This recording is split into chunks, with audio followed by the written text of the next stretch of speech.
Oi pessoal, tudo bem? Ralph Peter com vocês novamente, programa Livros em Revista, que vai ao ar toda quarta-feira às 19 horas pela nossa BCC Television, que sempre tem o firme propósito de levar até vocês um bom entretenimento, um elevado teor de cultura. Desta feita, teremos uma cultura voltada para o nosso momento infeliz político. Ao meu lado direito, Ivo Patarra, um ilustre jornalista, um figurão mesmo da área, muito respeitado e que trouxe ao mundo mais um livro sobre os últimos acontecimentos, não tão últimos, né? Ele vem crescendo, infelizmente, de novo eu falo isso, porque é o tipo do que vem acontecendo aqui nesse nosso país é um mal necessário. Infelizmente, ele é necessário. Mal porque talvez fosse bom ele não existir. Ivo Patarra, que é um jornalista, como eu já falei para vocês, acho que tem mais de 30...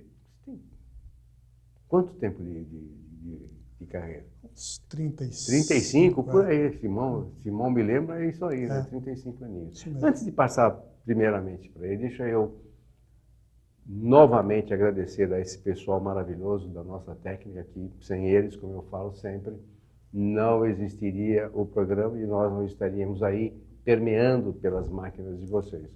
Betânia, Luciana, Márcio, Everálvio e o Mário, todas as pessoas que estão rodeando aquela área imensa que faz com que nós cheguemos até vocês.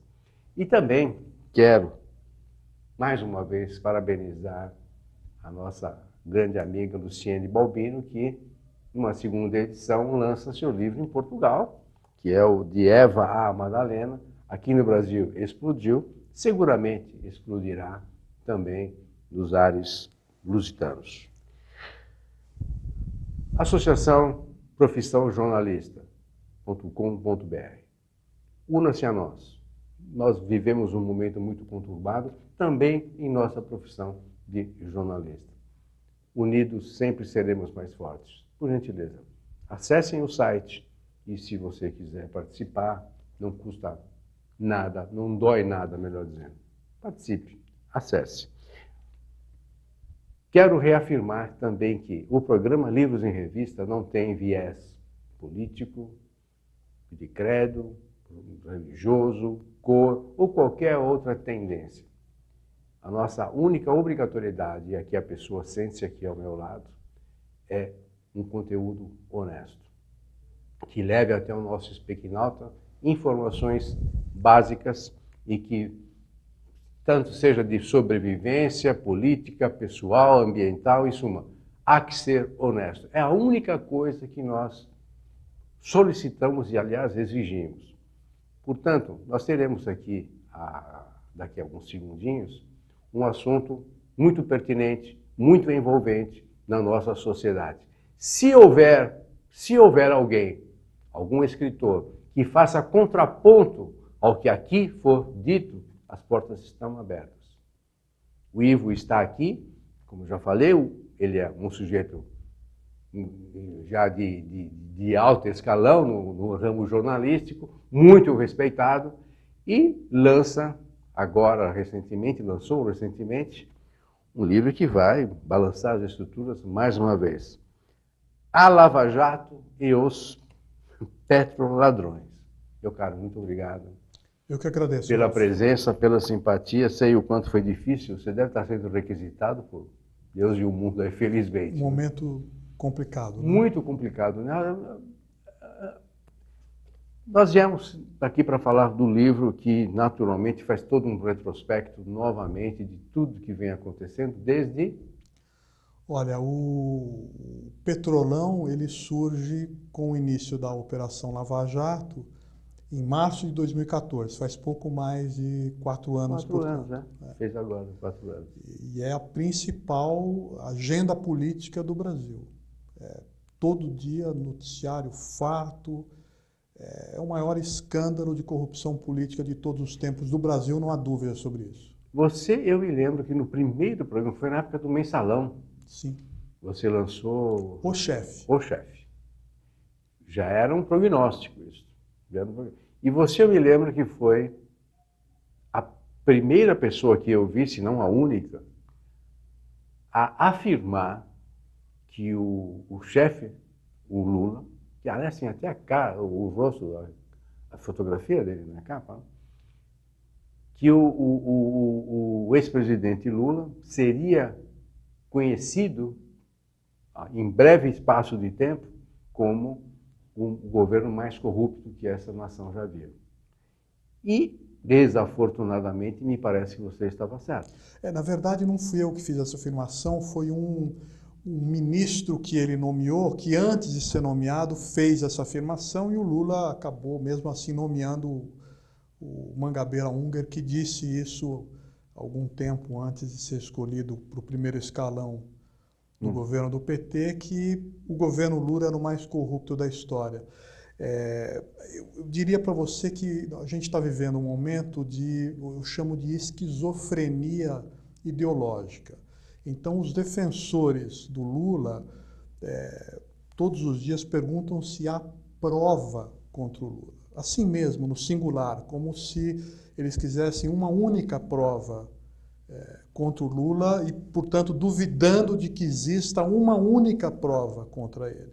Na verdade, existem dezenas de evidências, indícios e provas que formam um sólido, um robusto conjunto probatório. A gente pode pegar, por exemplo, esse fatídico apartamento triplex no Guarujá, pelo qual ele foi condenado agora. E, veja bem, a construtora OAS, que fez o prédio, havia concluído a obra. Estava pronto para ser habitado. E aí nós temos uma fotografia do Lula e o senhor Léo Pinheiro, que era o dono da construtora OAS, que aliás era uma fornecedora da Petrobras, dentro do imóvel, dentro do triplex. Isso faz parte do processo. Em seguida, esse imóvel, que estava pronto como todos os outros do famoso edifício Solaris, passa por uma reforma completa. A OAS quebra ele inteiro de novo. Então, no projeto original, a ligação entre os 3 andares do triplex era por escada. Não, se instalou agora um elevador privativo, se mexeu na piscina, se mexeu em tudo, uma reforma caríssima. A cozinha do triplex, com móveis e utensílios luxuosos. Quer dizer, por que a construtora, que já tinha concluído o prédio, foi refazer todo esse triplex? É o óbvio ululante, porque o proprietário assim definiu e assim pediu. Para mim, com certeza não era. Não tem outra hipótese, né? Agora, tem uma coisa muito interessante. Essa cozinha luxuosa, com móveis e utensílios para lá de caros, foi toda comprada numa loja dos Jardins aqui em São Paulo. E, por coincidência, essa mesma OAS comprou mais móveis e utensílios para uma outra cozinha, que também fez parte de uma propriedade suspeita de ser oculta, do senhor Luiz Inácio Lula da Silva, que é o famoso sítio Santa Bárbara, em Atibaia, pelo qual ele certamente, entendo eu, também será condenado. Então você tem a mesma fornecedora da Petrobras comprando 2 cozinhas luxuosas, uma para o triplex no Guarujá e uma para o sítio Santa Bárbara. Quer dizer, isso é evidência ou é prova? Para mim faz parte de um conjunto probatório. Aliás, o sítio em Atibaia entra uma outra construtora também, que é a Odebrecht. Ela também faz as obras e ela também era fornecedora da Petrobras. E essa mesma Odebrecht usa uma outra construtora pequena, uma espécie de testa de ferro dela, chamada DAG, que ela usa exatamente para que ela, Odebrecht, não apareça. Isso, para mim, é prova. E o que faz essa DAG? Compra um apartamento contíguo ao do Lula em São Bernardo do Campo. Ou seja, a Odebrecht deu o apartamento do lado. Quer dizer, o Lula dobrou a área do apartamento dele em São Bernardo, simplesmente abrindo uma porta entre os 2 apartamentos. E como é que eles fizeram? Quer dizer, se o apartamento triplex ficou em nome da OAS, o sítio Santa Bárbara ficou em nome de 2 sócios do filho do Lula, no caso do apartamento em São Bernardo, eles põem no nome de um primo, de um aliado, de um amigo próximo do Lula, que é o José Carlos Bunlai. Então, o Glaucus da Costa Marques, o primo desse José Carlos Goulart, é o dono formal do apartamento que é do Lula, é uma propriedade oculta. Tinha o tal de Bittar também no sítio. Exatamente, né? O Bittar também é um dos sócios do Lulinha, do filho do Lula. Que me causou uma certa estranheza que uma outra evidência, só um parênteses, outra evidência, que quando alguém estava grampeando alguém com as ordens judiciais cabíveis e tal, um dos filhos do Lula recebe uma ligação do Bittar pedindo permissão para levar alguma coisa. Exatamente. Quer dizer, ele não é do dono de jeito nenhum, né? Agora, só para terminar, quer dizer, para eles fazerem de conta que realmente o imóvel de São Bernardo pertencia a esse Costa Marques, eles fazem, obviamente, um contrato de aluguel e emitem recibos. Só que os pagamentos de aluguel não foram realizados. Não se prova... Não tem contabilização, Não né? tem, o dinheiro não entrou na conta desse Costa Marques. Por quê? Porque era tudo uma armação, era uma propriedade oculta, né? E, por fim, a quarta propriedade oculta da qual o Lula é suspeito é um imóvel de 12 milhões de reais que foi comprado para funcionar como sede do Instituto Lula. No fim, pelo que pareceu, né, o próprio Antônio Palocci convenceu Lula de que aquilo era demais, que era muito na cara, eles devolveram esse imóvel e ele foi vendido e o dinheiro voltou para a conta corrente que existia entre o Partido dos Trabalhadores e a Odebrecht por conta das propinas que deveriam ser repassadas pelos contratos que a Odebrecht tinha na Petrobras e em outros setores da vida pública. E eu acho até que esse tal Instituto Lula não vingou porque começou a estourar esses probleminhas. Daí, opa, derruba esse pano aí, porque como um Palocci muito inteligente... Eu também queria lembrar para você 4 figuras importantíssimas nisso, porque pela ligação que eles tinham com o Lula e pelas confissões que eles fizeram. O primeiro é o Renato Duque, que foi o diretor de serviços da Petrobras, um homem do PT, do Partido dos Trabalhadores, colocado na Petrobras, era a principal diretoria da Petrobras e 3% dos contratos firmados pela diretoria de serviço viravam propina para o Partido dos Trabalhadores. Enfim, o Renato Duque acaba saindo em 2012 e pede para se encontrar com o Lula para agradecer, enfim, ainda era antes de estourar a Lava Jato, ele quis se encontrar com o Lula e isso é muito interessante, quer dizer, a pessoa que faz a intermediação desse encontro é o João Vacari Neto, que era justamente o tesoureiro do PT. Você vê como é que a coisa estava, quer dizer, o intermediário entre um diretor da Petrobras e o Lula era o tesoureiro do PT. Muito bem engendrado, né? Muito bem engendrado. Agora, a impressão que fica, melhor que passa, né? É que o Lula é o cerne disso tudo. Mas e a periferia? Por exemplo, você tem um cara que seguramente, se não participou ativamente, devia sacar, saber, até porque é uma raposa velha, no bom e mau sentido, que é o Temer. O cara está lá como presidente hoje, certo? Mas ele gravitou na vice-presidência por todos esses séculos. E aí? Quer dizer, fica ileso? Não, a própria escolha do Temer para ser o vice da Dilma em 2010 é do Lula. Quer dizer, e deu tão certo a parceria que em 2014 eles arreditam, quer dizer, a Dilma é candidata à reeleição com o Temer novamente como vice-presidente. Quer dizer, ele se amoldou a essa coisa de forma... Não havia conflito entre eles na hora de dividir o butim, por exemplo, da Petrobras, né? Tanto que a escolha do Temer em 2010, durante esse processo, ocorre uma reunião que ficou famosa aqui perto, no Alto de Pinheiros, no escritório político do Temer, em que se combinou um repasse de 40 milhões de dólares, não é pouco dinheiro, para o grupo do Temer, como contrapartida de um contrato assinado entre a Petrobras e a Odebrecht na área da diretoria internacional da Petrobras. Quer dizer, o Temer está metido nisso desde o início. Né? Desde o início. Eu só queria citar, quer dizer, além do Renato Duque, que na hora que ele fala que o Lula queria saber dos contratos dos navios sonda para perfurar o pré-sal, quer dizer, é um cara muito próximo dele que está apontando o dedo para o Lula e dizendo assim, olha, ele tinha conhecimento, pleno conhecimento dos esquemas dentro da Petrobras. O Delcídio Amaral é outro, senador do Partido dos Trabalhadores. Cama e mesa, né? Líder do governo Dilma Rousseff no Senado. Ele faz a delação premiada e ele diz, com todas as letras, que para obter o silêncio do Nestor Cerveró, que era o diretor internacional da Petrobras, o Lula estava por trás de um suborno de 250 mil, 5 parcelas de 50 mil, que o próprio Delcídio Amaral operou para ou calar e impedir a delação premiada do Nestor Cerveró, ou combinar o que seria dito para que não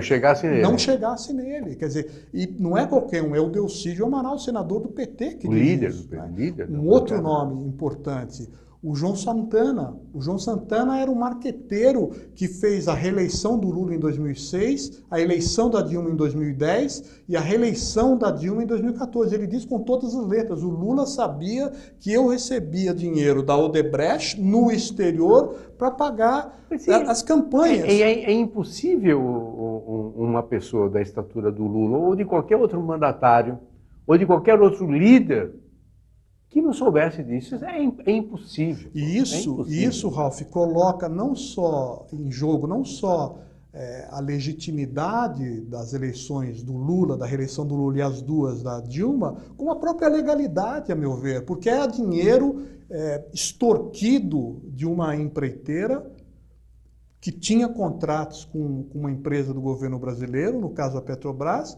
e que pagou a campanha, pagou o marqueteiro. E isso eu também falo uma coisa, aqui você é uma pessoa que vive bastidores, deve ter um nível de informação bastante cabal, com bastante severidade, com bastante riqueza.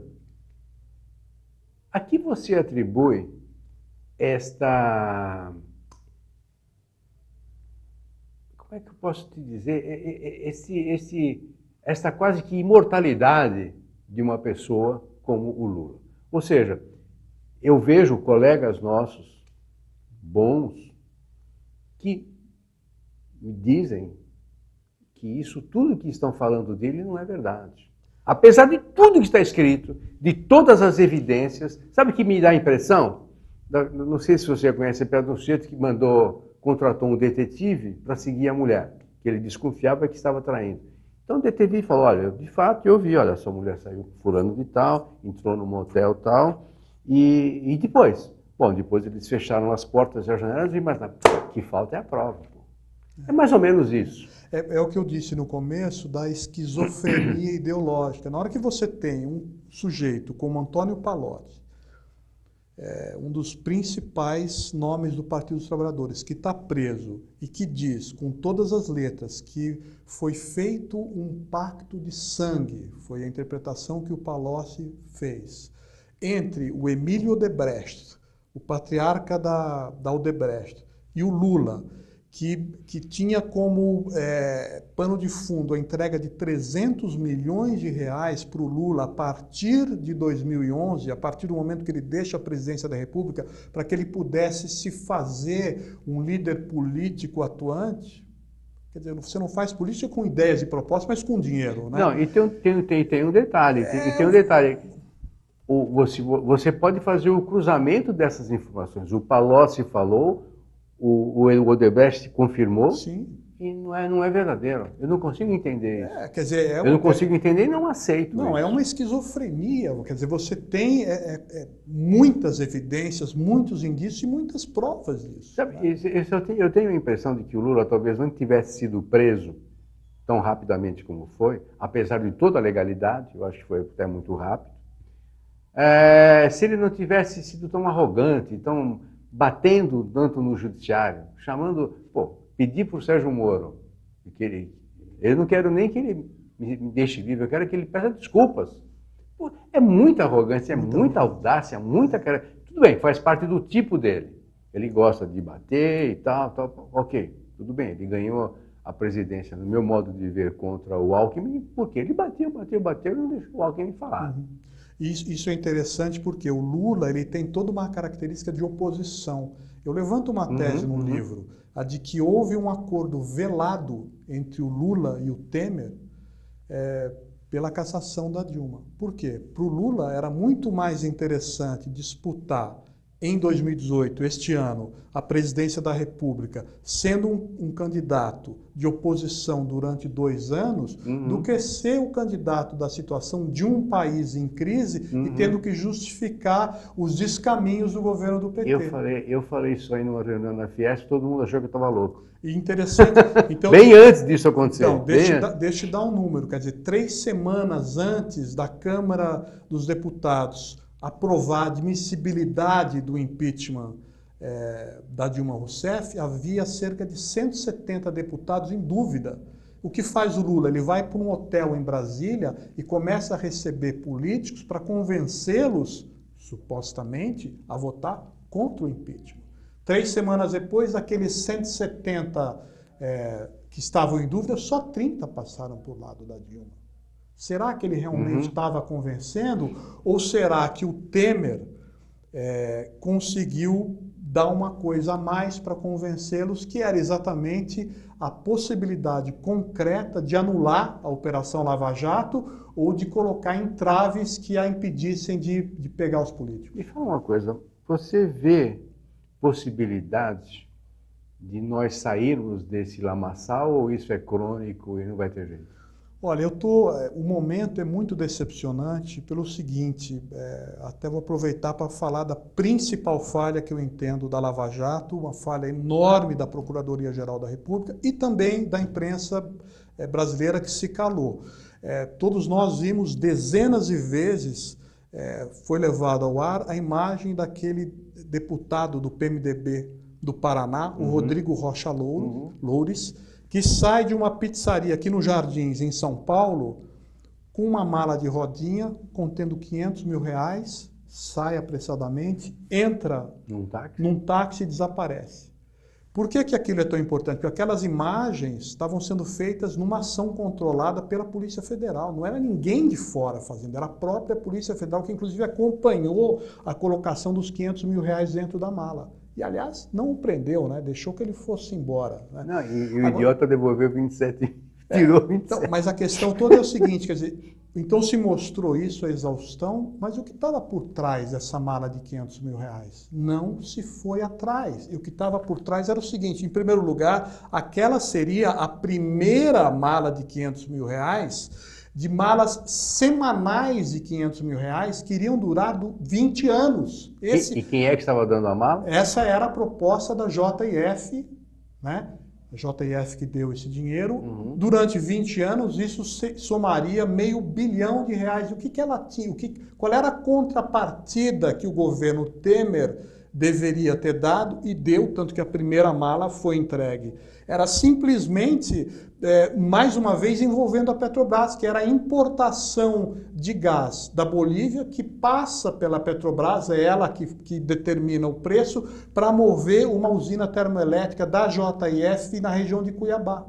Então, eles queriam que o gás fosse vendido pela Petrobras a um preço baixo, e isso, para que eles pudessem ganhar muito dinheiro, isso justificaria a entrega de uma mala de R$500 mil por semana durante 20 anos. Mas é muito dinheiro, né? Não, mas se calou. A Procuradoria-Geral da República não foi atrás, a imprensa não foi atrás. Essa é a principal falha da Lava Jato. E eu tenho aqui a minha convicção de que isso tivesse acontecido com o Lula ou com a Dilma Rousseff, todo mundo teria ido atrás. Mas se deu esse benefício absolutamente inaceitável para o presidente da República. Eu acho que a hora que o Temer sair da presidência, que será logo, os caras vão atrás disso aí. Será que não?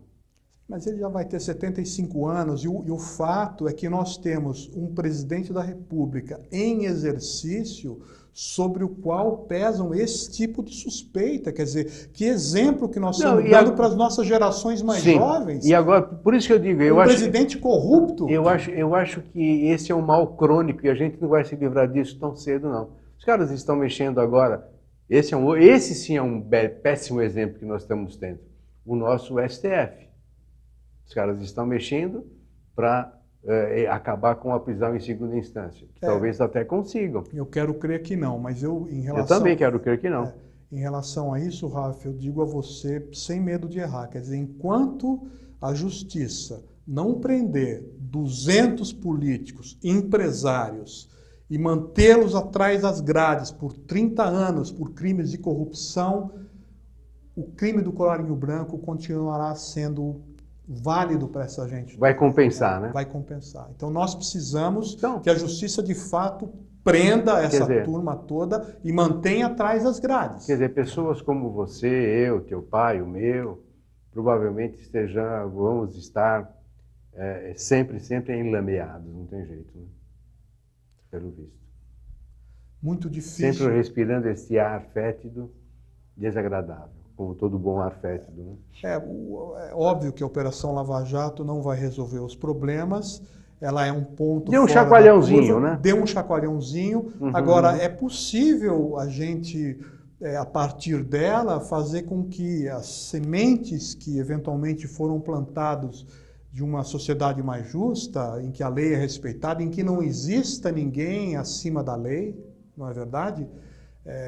Possa vigorar entre nós. E por isso é necessário prender e responsabilizar e tomar todo o dinheiro que essa gente roubou do povo brasileiro. Mas sabe o que eu acho? Enquanto que nós, inclusive eu tenho falado para eles, enquanto nós continuarmos a passar o farol vermelho, estacionar o carro em local indevido, fingir que está dormindo no metrô, no ônibus, para não dar lugar para uma mulher que está grávida ou para um idoso, nós não vamos ter político incorrupto, porque eles são, no meu modo de ver, particularmente os deputados federais, que esses sim são perigosos. Um reflexo do que a gente é. É óbvio, é o nosso espelho, gente. Agora, de qualquer forma, o exemplo vem de cima. Quer dizer, quando você tem um presidente da República que faz um processo de cooptação do Congresso para não ser investigado e contra o qual você tem claramente aquela mala. Aquela mala, o Rodrigo Rocha Loures, ele era um deputado de baixo escalão. Era um estafeta. Era a mula do Temer ali. Quer dizer, aquele dinheiro não era para ele. O dinheiro era para o esquema Temer. Na hora que esse cara se mantém no poder, o mau exemplo para a sociedade é gigantesco. Não, e falta um pudor. Porque em qualquer país civilizado, isso é feito da mesma forma. Só que os caras têm um pouquinho de pudor.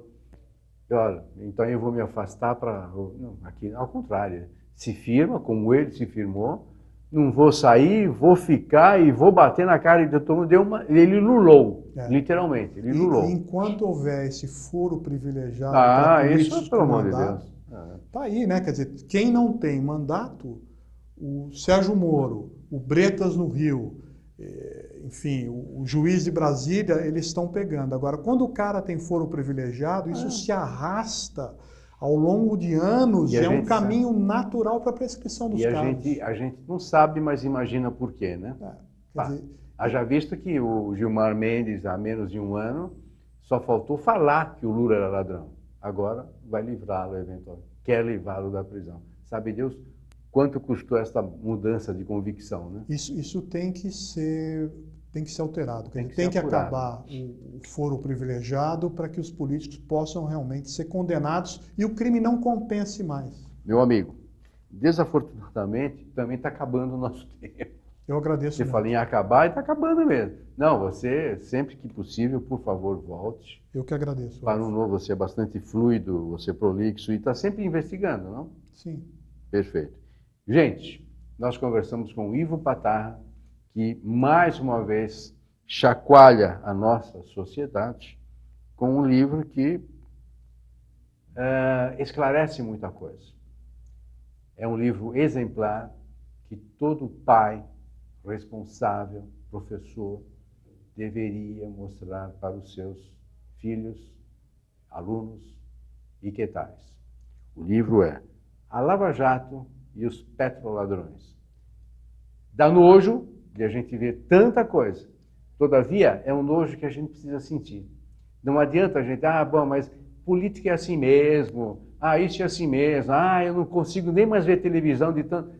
Gente, é tudo que eles precisam, que nós nos omitamos. Então, um livro como o Ivo Patarra trouxe ao mundo é de extrema importância, de extrema valia, e todos nós precisamos ler. E olha, não precisa ler com muita lupa, não. Vai lendo, fluidamente, que olha, é fantástico para a gente entender como está todo esse cenário, como já falei, infelizmente, com um aroma fétido que a gente gostaria de não sentir mais. Muito obrigado pela companhia. Até a próxima semana, se Deus quiser e as forças inimigas assim o permitirem. Tchau, tchau. Felicidades.